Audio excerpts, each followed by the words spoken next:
1, 2, 3, 4, 5, season 6. We're rolling on the road. Oh yes, we're rolling on the road. We're 100 shades of invertibility. We're rolling on the road. Oh yes, we're rolling on the road. Ooh, ooh, we're rolling on the road. We're 100 shades of the versatility. We're rolling on the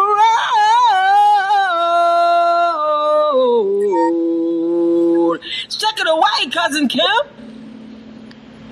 I love it.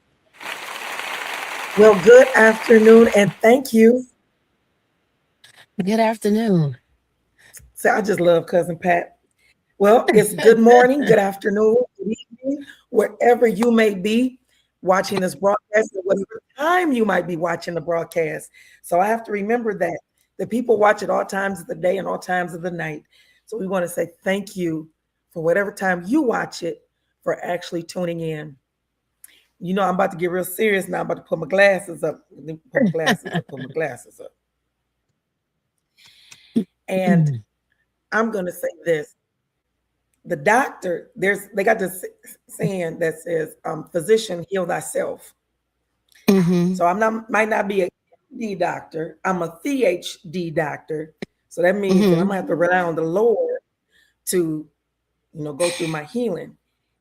On yesterday, I want to say thank you to mother, friend, supervisor. She is okay, getting emotional.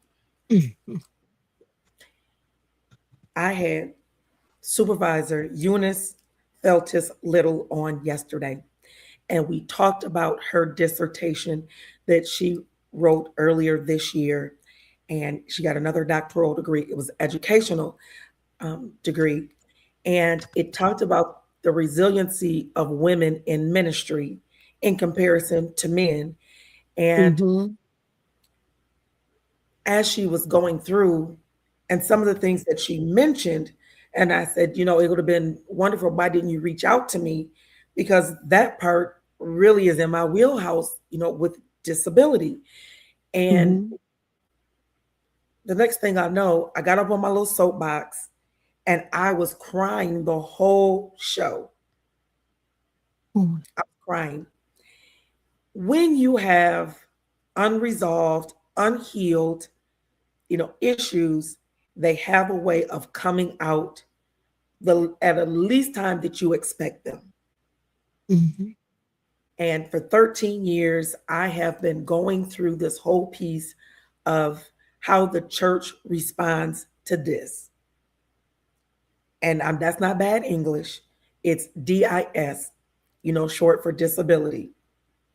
And it has been less than, I don't know, is there a letter lower than E when it comes on a grading scale, as far as it being accessible and, participation wise? I will say, and I did mention that the church where I did have my stroke, the pastor was amazing and how he treated me as a person. And I want to give a shout out to, Bishop Robert Dean. Yes, because he said, find myself in the Bible. That was how I was going to get through this, by finding myself in the Bible. And I did. And I tell you, if I had not done that, had he not given that advice, this would be a lot more difficult than what it has been.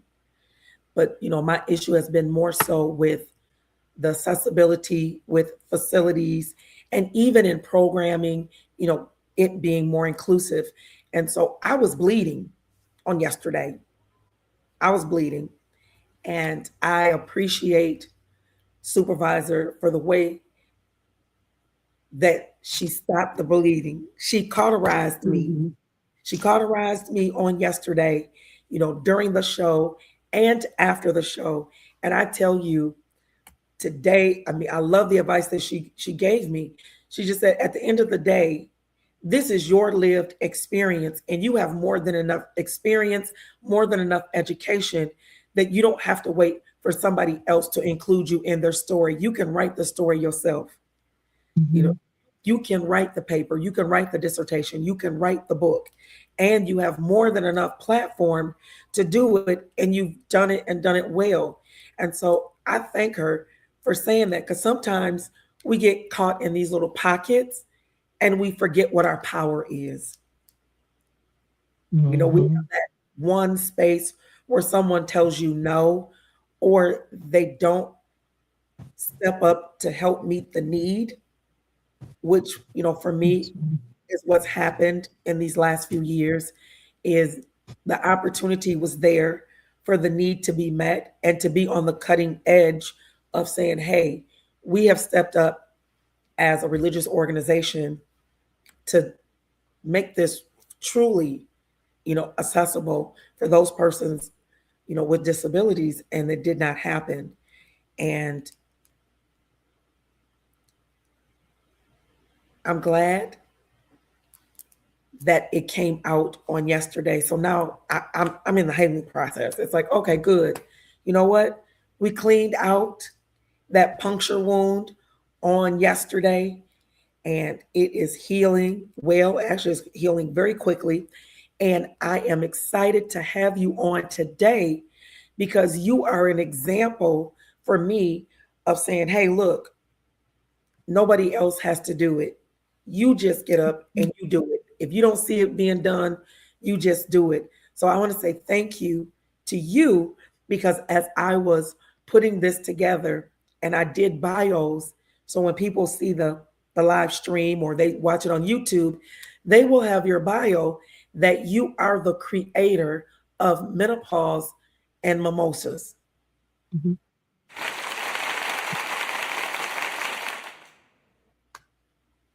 And I just, my eyes is too swollen from yesterday. And I'm just saying, Lord, thank you. Thank you, thank you, thank you. Thank you to my guest today. We're here to kind of do a recap, but I definitely just had to say that, you know what? When you bleed in front of the people, you got to come back and show how you got healed. Is that not correct? Absolutely. Absolutely.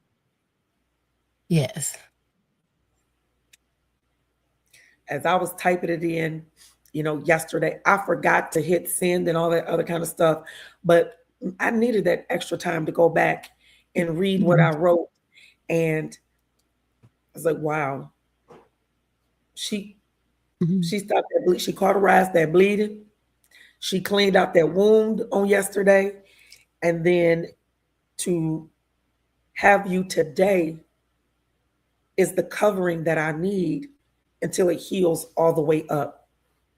So thank you. Thank you, thank you, thank you. This is how we all need each other.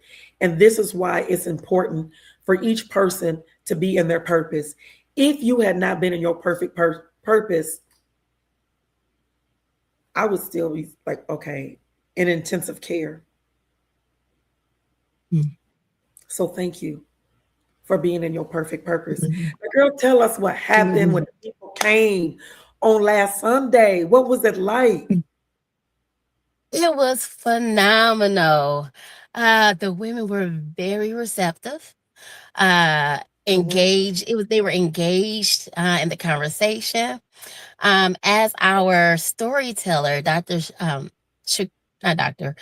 Shakur, she has the storytelling business, the Secret Society of Twisted Storytellers. She did her intro and she gave excerpts from her film.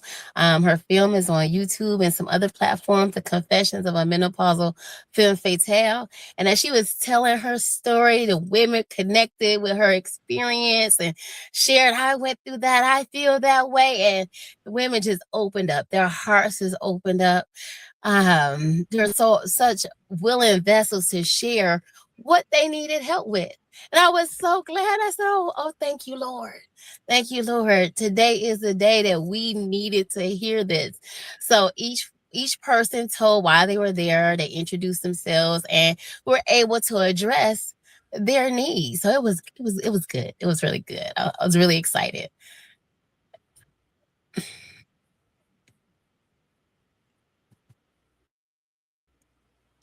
Also, what were your 3 takeaways from it? My 3 takeaways: that we have more women who need this information. That was my number one takeaway. Hello, can you hear me? We have Black women everywhere. We have women everywhere. We have men who need this information. So we need to get into more communities, to have these one-on-one, these group meetings, so that we can have these conversations, so that we can have workshops, so that we can give this experience to people who are hungry for the information. That was my biggest takeaway. The second takeaway was talk to more people. Share this information wherever I go, with whomever I see. The other day I was in a bakery and a lady was sharing her menopause experience. I said, girl, let me tell you what you need. Get you some black cohosh for them hot flashes. Okay. She just looked at me. She wasn't even talking to me, but I gave her my 2 cents anyway. And I said, we have another upcoming Menopause and Mimosas. It should be either June or July. And I would love for you to come and get some information and help you with going through menopause. So that made me feel good that there are more women to reach. That was my biggest. Though my 3 takeaways are pretty much the same: is more people, more women, more communities. Just share the love, share the information. Those are my biggest takeaways. That's amazing. Good afternoon to you too, Dr. Ratanji. She is watching from the Detroit area. Thank you for being.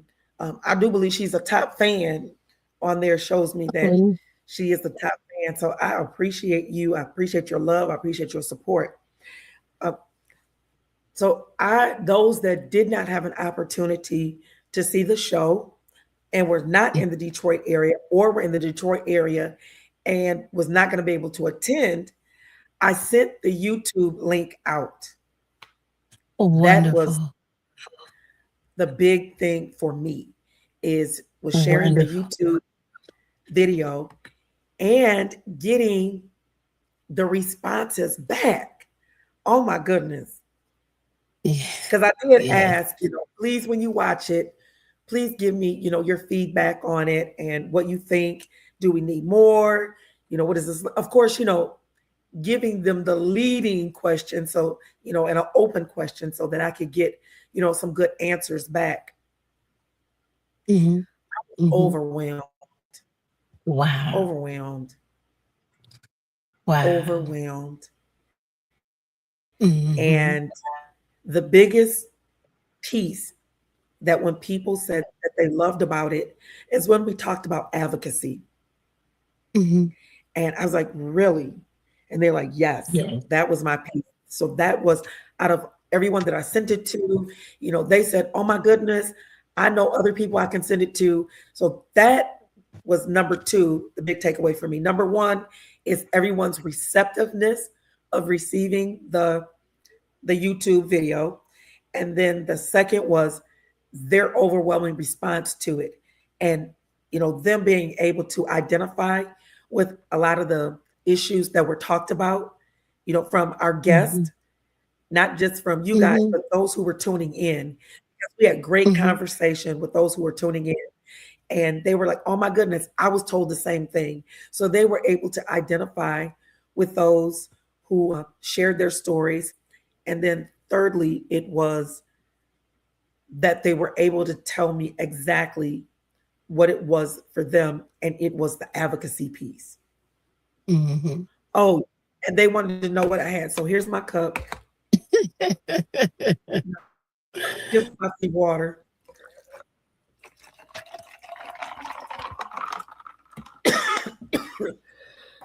It takes 2 to fit, almost 2. There we go.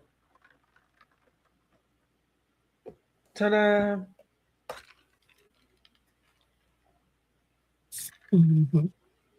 And that was the other thing. What did you really have in that cup? And it was cute, and we knew it had to be purple and a purple straw. Really, Dr. K, really? Absolutely.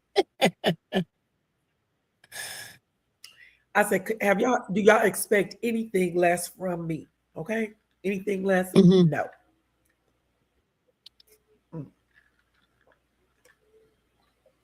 So there we go. There you have it. Merry Christmas, friends and neighbors. Merry Christmas in April, because we opening up some good presents here. We talked about many of the women resonated with, number one, their symptoms were making them feel crazy. And then number two, how they were not acknowledged by the doctor very well.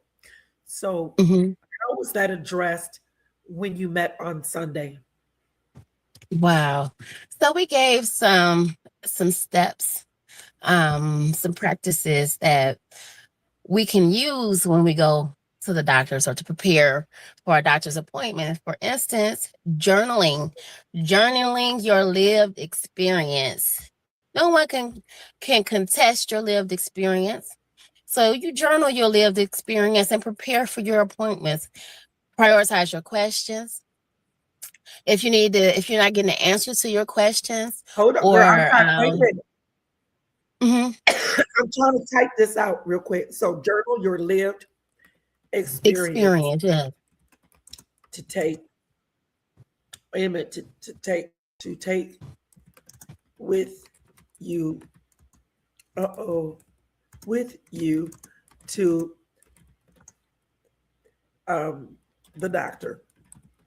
So we're gonna say that.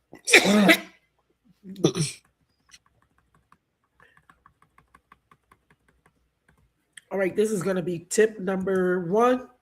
Journal your lived experience to take with you to the doctor. All right, posting and give it just a second and I'll put it up. I'll need my, all right, and boom, we're going to put this up. One of the things I really took away from the doctor, Dr. Dequindra, she shared how she shared about symptom intelligence. And when you're documenting your symptoms, you make sure that you inform your medical practitioner that it's affecting your rest. That your symptoms are affecting your ability to rest properly, and it's affecting your ability to do your job properly. And so that should move your medical practitioners that you need some assistance. It should move, if you take it in the workplace, it should move the needle for us to get the treatment that we need. Okay. To piggyback on that. We got to take this slow because we want to put the points up. And so 1 is journal your lived experience to take with you to the doctor. And number 2, you said something different from that. Yes. When you're taking your lived experience to the doctor, make sure that you share how it's impacting your rest, how it's impacting your health. Okay, hold on. Stop. We're taking this slow. Okay. So the first one is how it's impacting your health, correct? Yes. All right. Now, the way you're saying it, is this considered what was the term that you used? Is it clinical? Yes. Okay. Symptom intelligence. Yes. This is called symptom. All right. So hold on 1 second. I'm going to put myself on mute so I can cough, but we're going to say 2. 2 is describe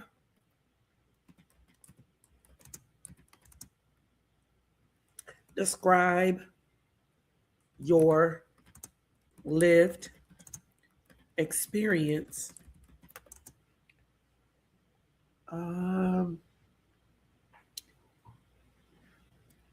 Okay, your lived experience. No, wait a minute. Okay, describe your symptoms. SYS.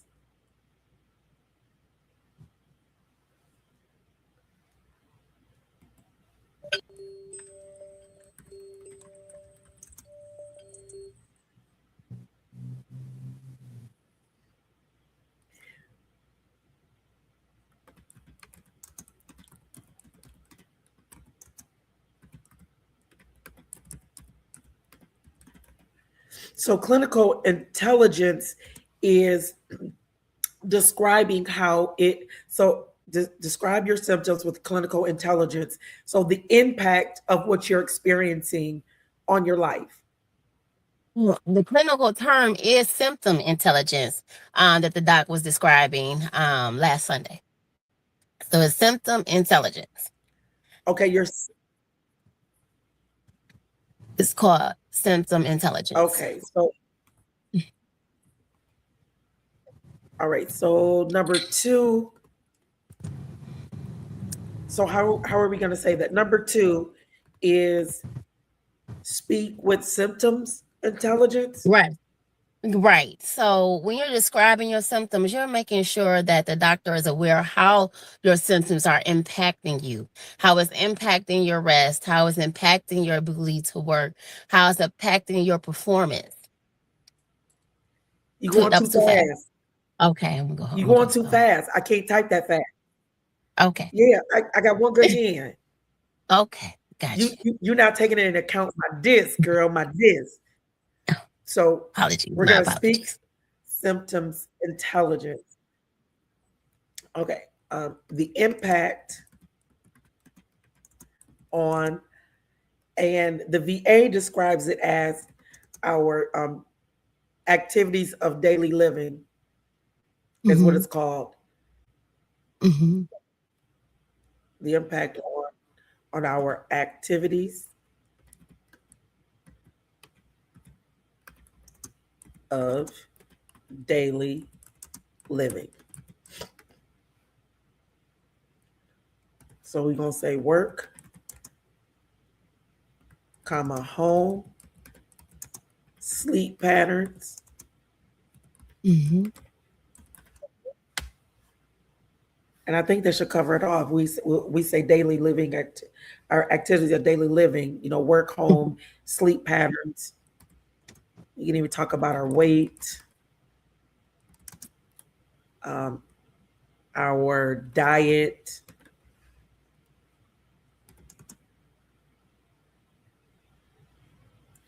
our emotions, overall well-being.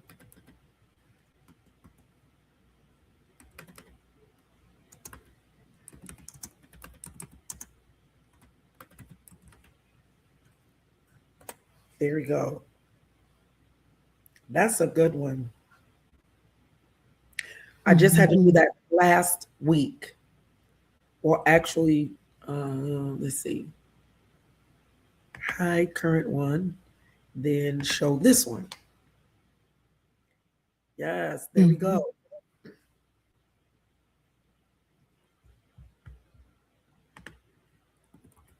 All right, number 3. Know your rights. Know your rights. Know that you are a part of the decision-making process. So I don't know if those are separate, but know your rights. Know your rights to participate in your decisions, to access your medical records, and to ask for information. I'm sorry. I just wanted to share it all first, and then I'll come back and say this slowly. No? Okay, we won't do it that way. Okay.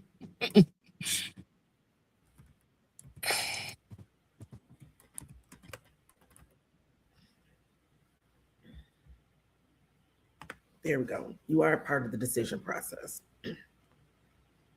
Absolutely.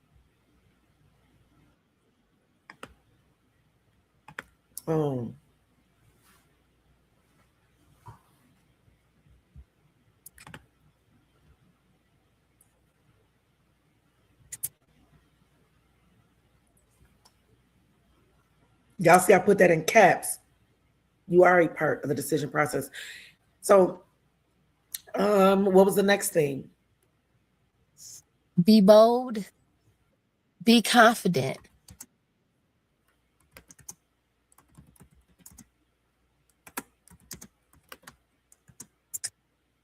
Be assertive.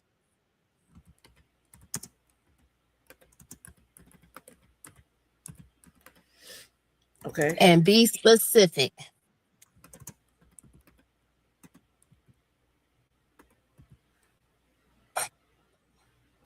When you're communicating with your medical practitioners.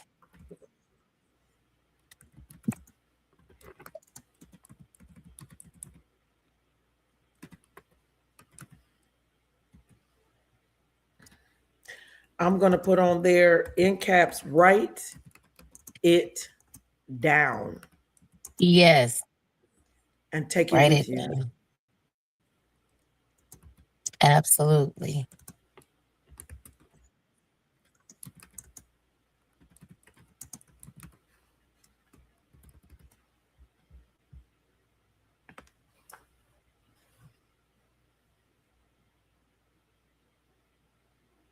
That, yeah. Mm-hmm. No. What does that mean? Hi.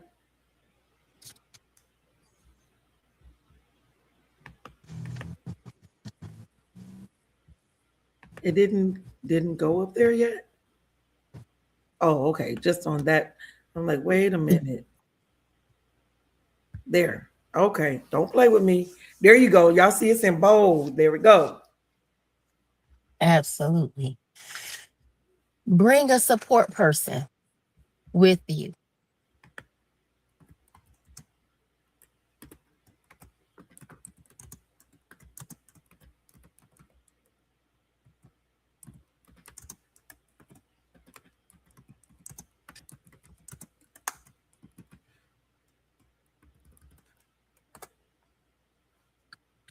A trusted person, because sometimes when our medical practitioners are speaking to us, we may not hear everything that was said because of how we're processing the information that we heard. So it's good to have someone who can take notes for you so that you don't miss what was said about your experience, your diagnosis, your treatment. So it's important to have a trusted support person with you. Also, be patient. Be patient. Pleasant.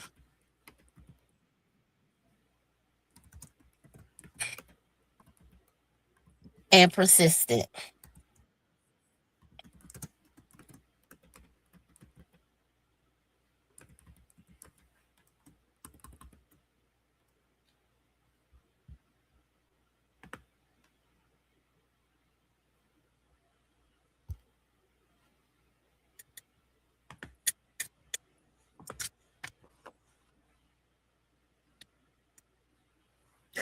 So I'm going to tell everybody the time is now 28 minutes after the hour. It is 4:28. We want to say thank you so much for tuning in on today. And thank you, Dr. Carter. I see that you're on. Thank you so much. We appreciate you. The information is not just relegated to you going through a menopause, but anything that you're experiencing and you need to go to the doctor. And this is not just for women, it's for men.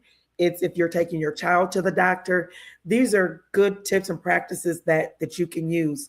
So if you're just tuning into Rolling on the Road, it is Wednesday. Can you believe it, guys? It's the 8th of April, and it's my grandson's birthday. He is 14 today.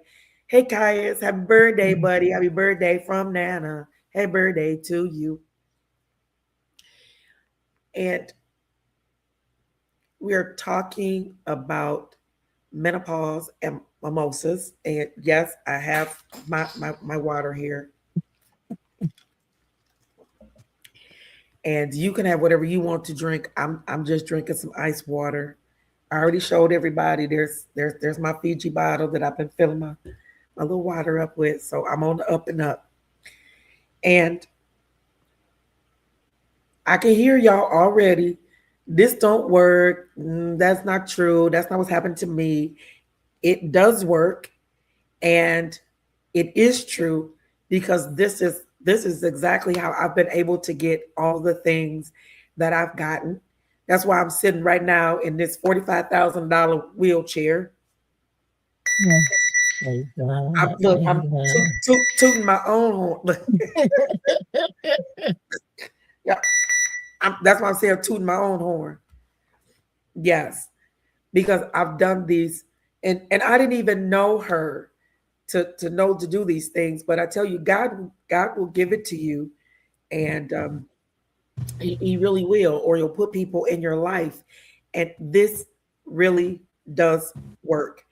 This last year, I have included, more people when I go to the doctor, because the diagnoses have been, more severe, and some of the decisions that they wanted to make. It's like, no, I need somebody else to hear this and not just me. Because one of the things I can tell you that has been very helpful is that, being number one, a veteran, that they all know I have the show Rolling on the Road. So I tell them, any shenanigans, I'm going to talk about you. Do you want to be an involuntary guest on the show? Because that's what you'll end up being, is an involuntary guest, because we're going to have a conversation about you. And everybody just kind of laughs. But I love the fact that they do tune in. And so when we have conversations and I have to come in, they make sure that they give me information that I can come back and share on the show. So it has just been a beautiful, beautiful journey. Even prior to being on the show, that I've had community positions within the VA and within the state of Michigan. So as I have been getting the things that I've needed since I've had my stroke, and the heart attack and cancer and the 5 head surgeries, they have really just gone step by step, because they're like, what, we know that you're an advocate and that you're going to share and help other folks, especially our veterans. So I'm telling you, if you come to your doctor's appointment that way, they will be more than happy to really share the information. And it's different when you come in more informed. And I will say this, and I don't know if you've had this experience, but I've had the opportunity to hear it from the provider's side,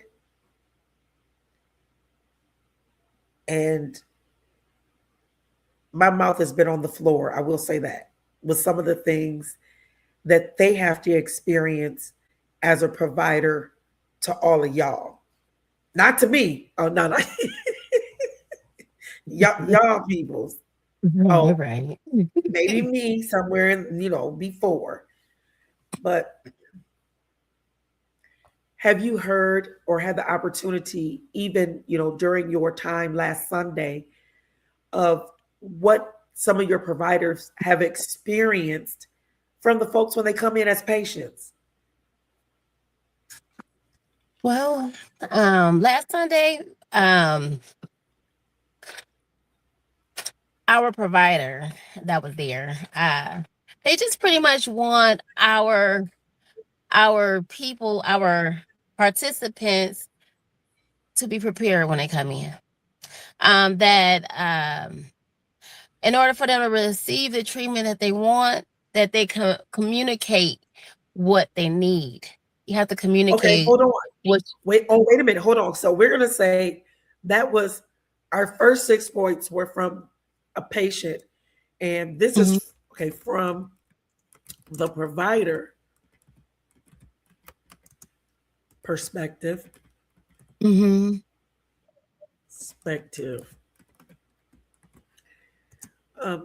prepared. Prepared. Did I say that right? No. There we go. Be prepared. Communicate. Yes, effectively communicate. Yes, your interests, your needs, your symptoms. Girl, I'm still trying to spell effective. I'm still trying to spell effective. Effective. Okay.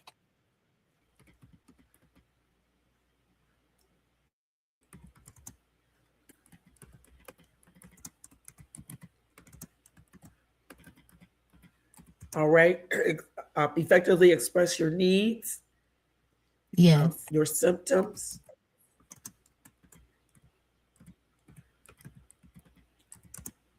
Needs, symptoms. What else? Know the medicines that you're taking. Bring it with you. Ooh, And if you don't,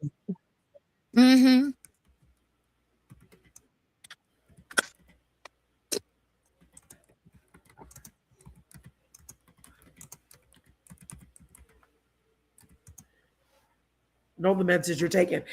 You know, I would even add on to that one is know how they affect you. Absolutely. Absolutely.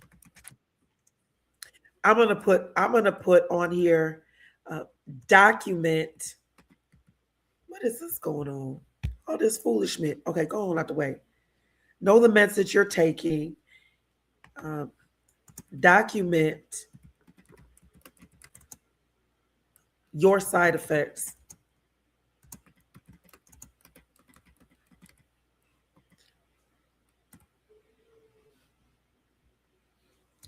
Okay, next.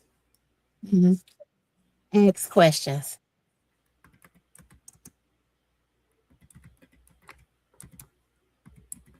All righty. So this is coming from the provider. I know my provider always says, do you have any? She always asks me, do you have any questions? And then I do like this. And I'm okay, we grown here. I'm gonna tell you, my provider, she knows me real well. And I take the time.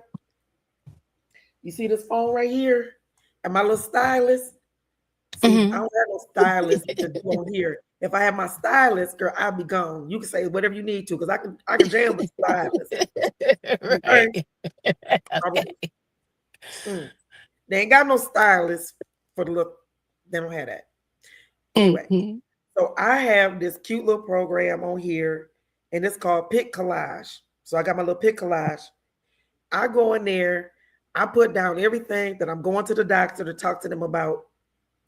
And then I have, this is what I'm talking about. This is the medication changes that I might want, or how the medication is affecting me. Then I have some suggestions on what I think I should have. And why what you say, I don't agree with that. And I print it out. And I have the date and the time of my appointment. And when I come in there, they give me my little book bag. And she see me open up that book bag, and she do like this. She said, "Oh shit, here we go. What do you have, Dr. Kim? What are we doing?" She does like this. She just sit back and she just cross her arms. She said, "So okay, what we doing today?" Because obviously, you know, yeah, you work for me. Yes, correct. This is correct. So I count it as a staff meeting. I'm like, okay, this is a staff meeting. Here are your notes, so you can read along with me. So I make sure she got a copy. So I'm like, here you go. Here's your copy. Here go mine. Let's go down. Go down the list. Absolutely. We're gonna go down the list. So you remember that one day, that one time when you told me that we was gonna do this? Okay, that didn't work. I tried it. Okay, I took some medication, and I intentionally did not look at what the side effects were. So I did a double-blind study. Right. Absolutely. that I did not look at what the side effects were, so that when I took the medication, I have down, this is what you prescribed me. This is when I felt the first side effect, and I documented, the severity of it. And then I went to my AI and said, okay, do I have to wait 2 days or 10 days, or how long I got to go through this? Because sometimes it'll say, give it a week. Sometimes it'll say, give it a week to start working. And then if you feel side effects, they might not come till 2 weeks later, that kind of thing. Hey, Shayna. There we go. Thank you for tuning in all the way from Bel Air. Whoop, whoop. Yes. Now, she and I, we didn't have these conversations about medications when they're not working. So we write it down and we say, okay, look, this did not work, or these are the symptoms that I had. And sometimes they may not be a listed symptom yet. So you're actually helping the doctor and the drug company. Because maybe they did not, we don't go and become a part of the, the testing system. We don't be a part of that, which is understandable. So then they won't have how it affects us. So then they have the opportunity to say, I got a Black woman who's 60 years old. These are her following conditions. And this was her reaction to the medication because I told my doctor. So now she sends that in and it becomes a part and say, okay, now they can add that to it and say, hey, you know what? Please check it. It'll go to the doctor first. And so it'll tell the doctor, if you have patients over 60, these are some of the symptoms that they may experience. Oh, there we go. Absolutely. Thank you, Shayna. And she said, yep, you got to know your body. So it's important that when you have your medications, you look at, how is it affecting your body? What's happening? Did you have this symptom before? And sometimes it may say, it'll give you pimples. Well, if you're supposed to be treating pimples, well, this is not working. Right. This just don't work. But you have to remember that it'll sometimes clean your system out and flush out all the bad stuff, and that'll come to the surface, especially if you're going to get your, your skin cleaned and stuff like that. That all that other stuff, it'll start to come up to the surface. So you got to remember that. But I'm telling you, this right here, this little documentation has helped me, my doctor. It helps me get diagnosed better, get the medications, if any. And then the other piece is that there may be a natural way that we can deal with it.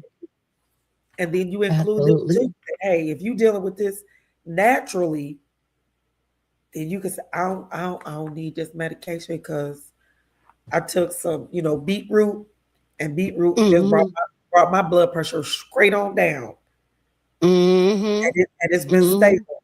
Because so we don't need to take these 5 high blood pressure pills, because I started dropping one at a time. Things like that. That this is how we have to, really do it.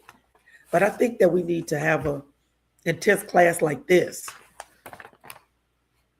And say, hey, look, because we scratching the surface by just giving you the way to come in to advocate.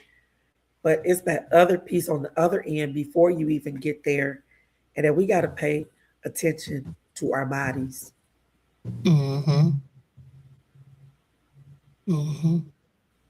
What was the impetus for you to start being your own advocate?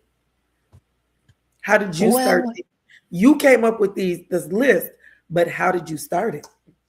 Well, I started journaling because I have autoimmune conditions. I went to a doctor's office and I didn't like the way I was being treated. And so I couldn't bend my wrist at one point dealing with RA and lupus. So I asked, what did they have to treat me for it? And they gave me a cortisol shot. And when I went back, I still couldn't bend my wrist. So when I asked the head doctor, what are my options? He told me, stop being a baby. So, you know, I got the writing. I got the writing. And I started looking for options. Wait a minute.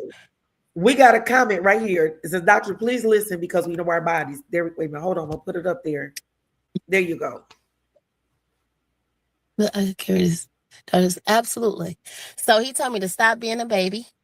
So I started journaling. I started writing. I started asking other doctors, what can I do? They told me about all healthcare facilities have a manager that you can file a complaint with if you don't like the treatment that you're receiving.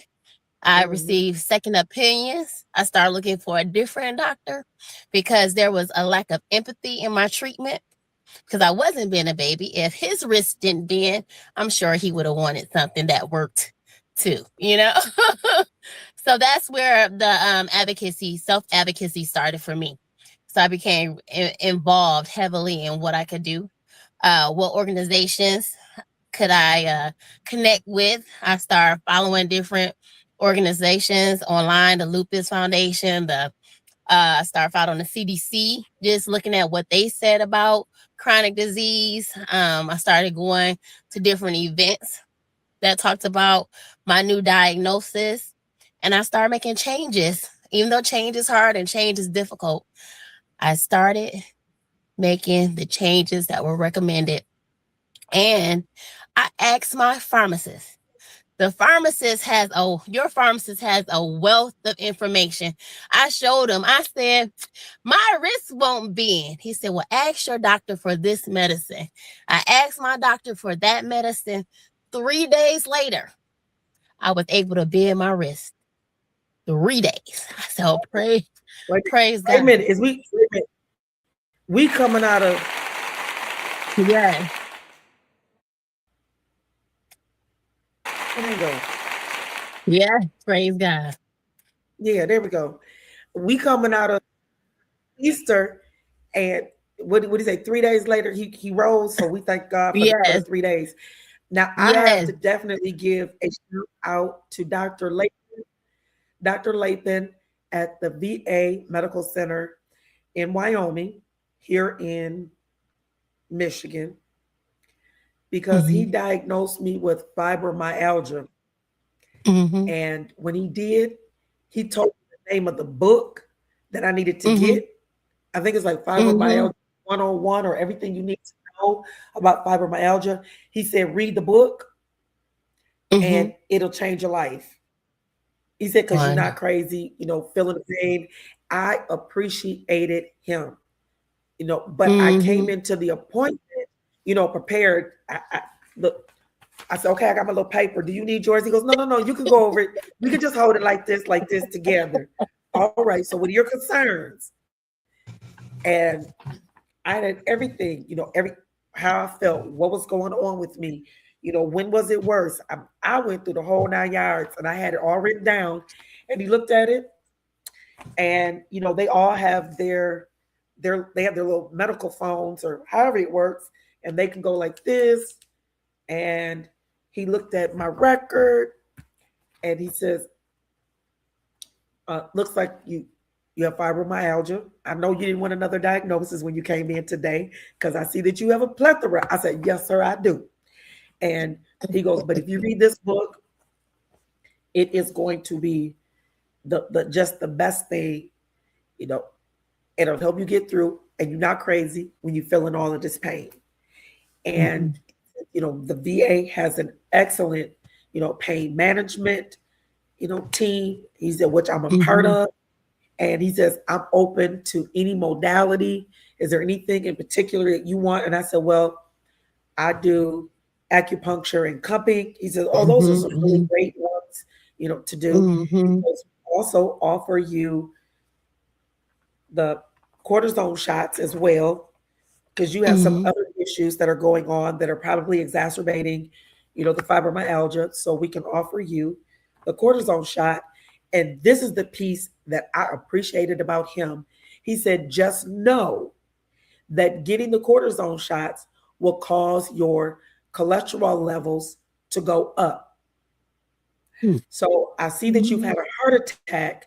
You need to make sure that you check your levels and let your cardiologist know. I just started crying. Oh, I just cried. Because number one, I didn't expect that from a white man. Right. Talking to a Black woman who is in a wheelchair. His empathy, his attention to detail, him knowing his craft well enough to know these are the side effects. I'm going to do this to you.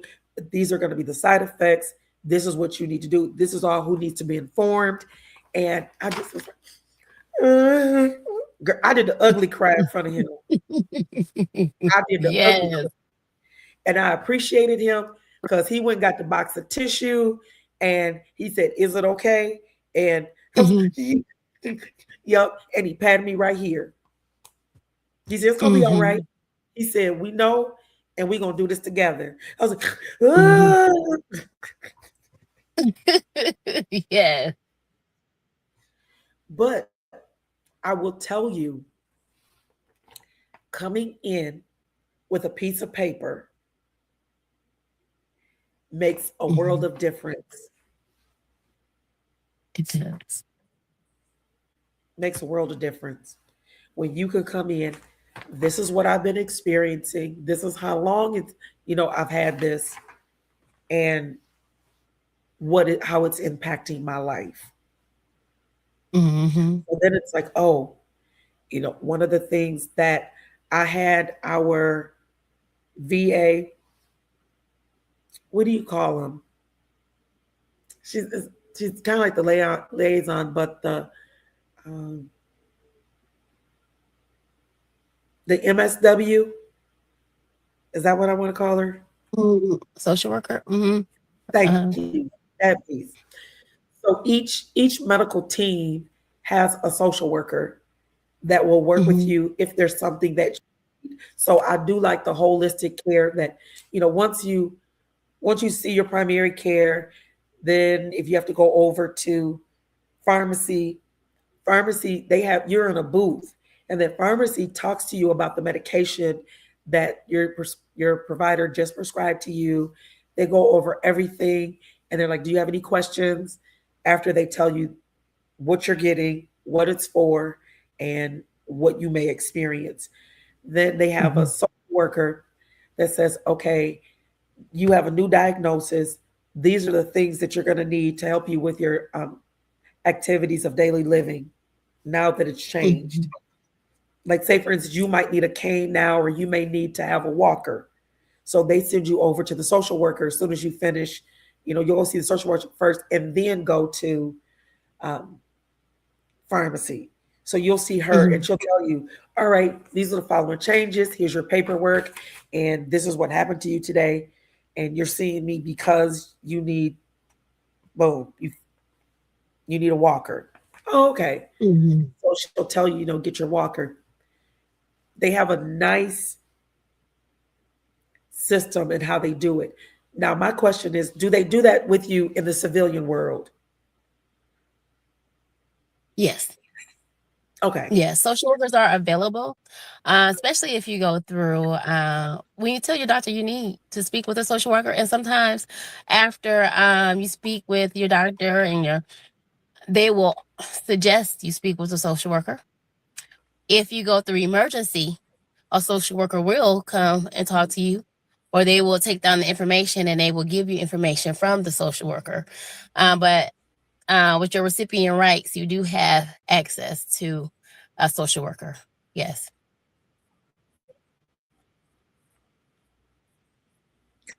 Okay, so I don't see so it's not the same with the VA. So there's a piece in there where they're making you more responsible for your own health care. Whereas with the VA, you're responsible, but you don't leave there without all of the pieces.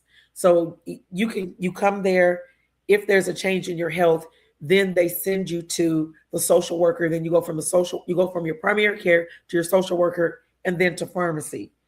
You don't leave without everybody, without seeing every piece if something happens to you or you come in for an appointment. No, that's not how it is in the civilian world. After you share what you're experiencing, if it's necessary to see a social worker, one can be provided. And also has a lot to do with how your health insurance is set up also too. If you want to have services, you want to see social workers separately or regularly, that's a factor too with your health insurance. But no, it's not right after your primary care, then social worker, then pharmacy. No, it's not set up like that. No. Okay. But I found that when you go through, kudos to the VA. Yes, kudos. When you go through emergency, you have a social worker readily available. Or if you're hospitalized, then you get access to a social worker, I think, faster than you do at your primary care office. Okay. Mm-hmm. Hey, we want to say thank you to Lady Daphne for tuning in on today. We appreciate you for hanging out with us and following along. We appreciate you. We're getting all kinds of hearts. Thank you, guys. Thank you for the love. We appreciate that. Yep. Okay, we can say that the VA has maybe in the past given terrible service, and it's nice to know that we're A+++ now, and we're beating out our civilians. So yeah.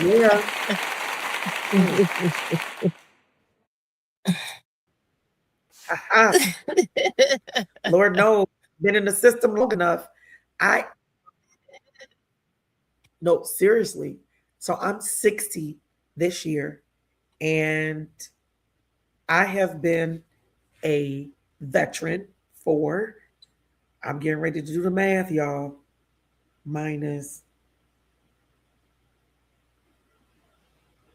for 32 years. I have been a veteran for 32 years, y'all. Count them. And trust me, it wasn't always nice like this at all. Mm-hmm. It wasn't. Mm-hmm. So I'm grateful that I didn't hung in there. Just like being married.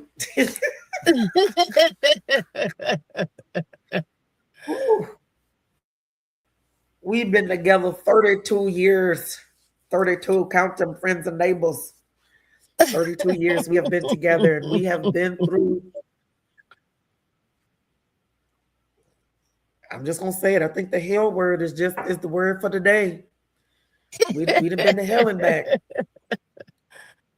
Yeah. Right now, what Auntie Pam say? Oh, I'm walking on sunshine. So if y'all see Auntie Pam, tell her I use her phrase. Yes. Oh, I'm all right, honey. I'm walking on sunshine now. Yes. Yeah. They see her. Oh, there's Dr. Kimberly. Hey, girl. It's just like me. I promise you, when I come into the VA, you would think that I was Norm coming into Cheers. You know, remember when they used to come in? Hey, Norm. Hey, that's me.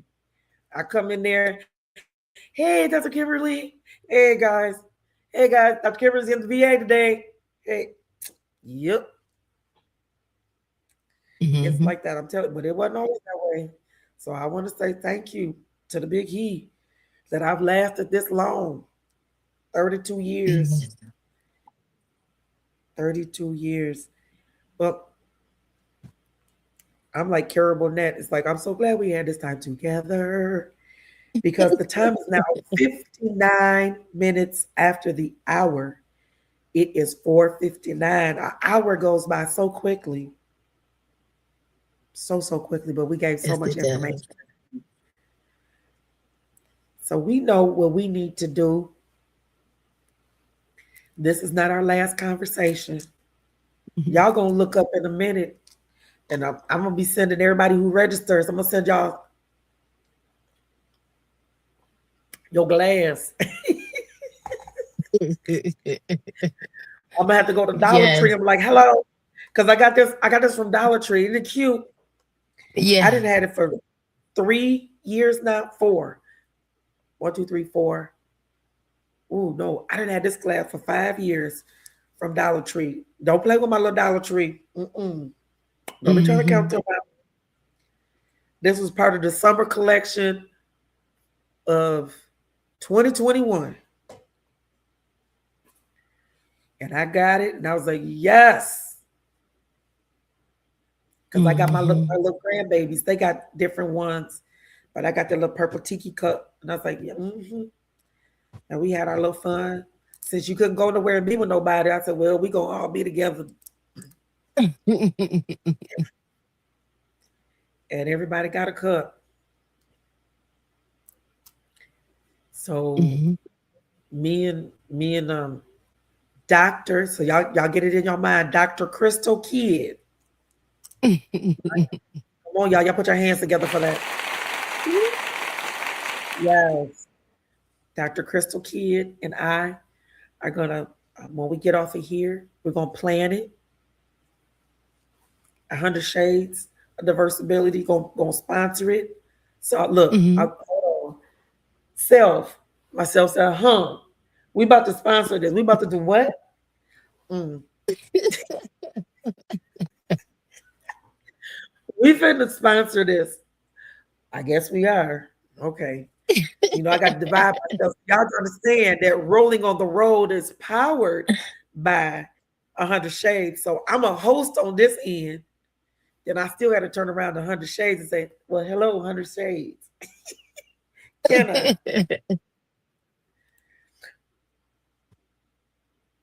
I know that was funny, wasn't it? Oh, yeah, 100 Shades. We about to sponsor this. We about to do what? Y'all, okay. So, yeah, we're going to talk after we get off of here, and we're going to make sure that whether you in person or you're going to be online, we're going to go to Dollar Tree, say, hello, do you have any more of these? And I don't even remember if they came in other colors. All I ever see is purple. I don't see no other colors. I'm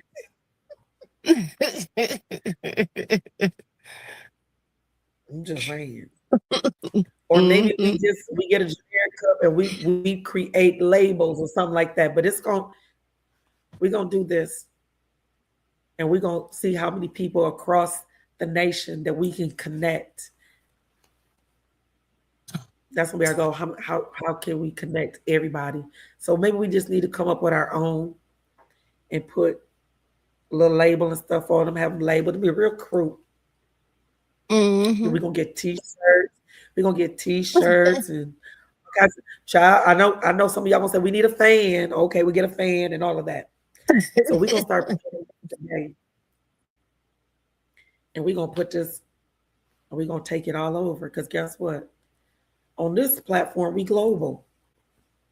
So we're gonna see if some of our friends over in Nigeria, we're gonna get them involved too. Send them a cup. Because I want to know what they do over there.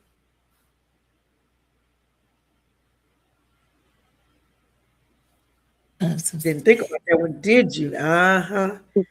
Got you. All right, y'all. On this time next week, I will be, I don't know, I think either Tuesday or Wednesday, I'll be hanging out with the governor. This will be our last Gretchen on the Grand. I have attended all 7 of them, friends and neighbors. This will be the last one. So y'all don't forget to register to vote, because we got some good candidates that are on the ballot to become our new governor. I don't know if they're going to be like Gretchen, but hey, I guess. Still got to vote, though. Still got to vote. So maybe we might sneak in a live from there. He's like, hey, and maybe I'll get her to come on and wave at y'all or something. We're like, hey, Big Gretch. I'm like, what up, though? She might say it. You know her. And right. what she might say.